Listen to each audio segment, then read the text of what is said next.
Voir dire is a French term for to see to speak, the questioning of prospective jurors by a judge and attorneys in court.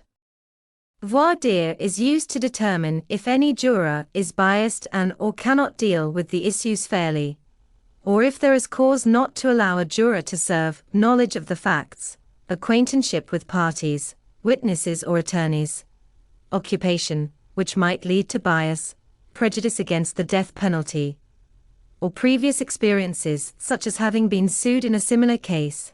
Actually, one of the unspoken purposes of the voir dire is for the attorneys to get a feel for the personalities and likely views of the people on the jury panel.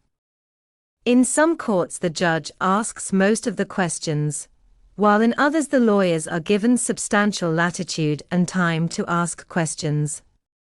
Some jurors may be dismissed for cause by the judge, and the attorneys may excuse others in peremptory challenges without stating any reason.